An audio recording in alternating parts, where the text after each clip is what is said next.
القدس لهم.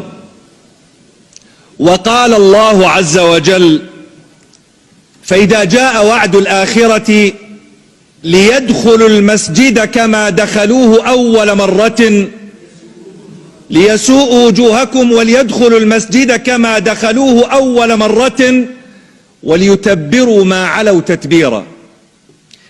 قال ترامب: لقد عمل فريقي ليلا ونهارا لإنجاز هذه المهمة. وقال النبي صلى الله عليه وسلم: لا تزال طائفة من أمتي ظاهرين على الحق لا يضرهم من عاداهم. قيل: أين هم يا رسول الله؟ قال: في بيت المقدس وأكناف بيت المقدس.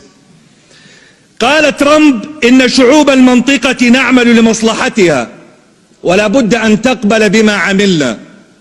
وقال النبي عليه الصلاة والسلام: لو لم يبق من الدنيا إلا يوم لطول الله ذلك اليوم حتى يقاتل آخر هذه الأمة الدجال. قيل: أين هم يا رسول الله؟ قال: أنتم شرقي نهر الأردن وهم غربيه، حتى يختبئ اليهودي من وراء الشجر أو الحجر فيقول الشجر أو الحجر: يا مسلم يا عبد الله، هذا يهودي ورائي، تعال فاقتله. قال ترامب: لا بد للعرب أن يعتذروا عن الحروب التي خاضوها. وقال الله عز وجل: ولا تحسبن الذين قتلوا في سبيل الله أمواتا بل أحياء عند ربهم يرزقون. إما أن يقتلنا كلام ترامب وأعوانه، وإما أن يحيينا كلام الله.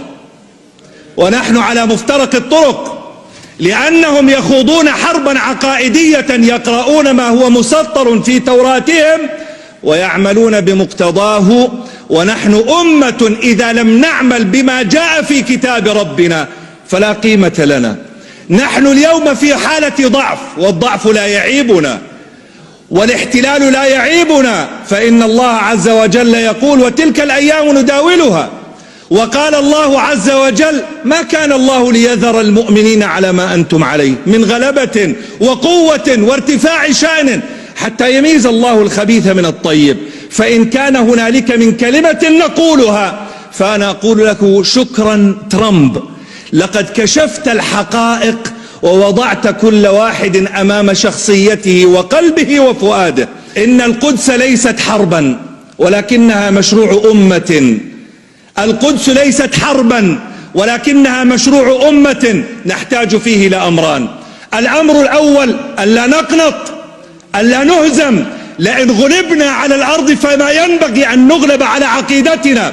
فقد مر في تاريخنا أن التتر دخلوا إلى بغداد فأسروا خليفة المسلمين ووضعوه في شوال من شيد وألقوه في النهر ليموت حريقا غريقا أعمى. وكان خطباء الجمعة يقولون: لتفتحن القسطنطينية ونعم الجيش جيشها ونعم الأمير أميرها. وكان صوت الهمس وقتها يقول: انظروا ماذا يقولون، وصدق الله وكذب التتر. ونحن اليوم نقول: صدق الله وكذب ترامب وأعوانه. والأمر الثاني: أننا نحتاج إلى إعداد مشروع لا إعداد حرب، فنحن ضعفاء والضعف لا يعيبنا، ولكننا نحتاج أن نجعل مشروعا لأبنائنا نقولها لهم ولو كلمة: فلسطين عربية من بحرها إلى نهرها ومن شمالها إلى جنوبها، وبالعامية: لن يضيع دين وراءه مطالب. فلسطين عربية من بحرها إلى نهرها ومن شمالها إلى جنوبها. فلسطين عربية، فلسطين عربية، فلسطين عربية، فلسطين عربية، فلسطين عربية.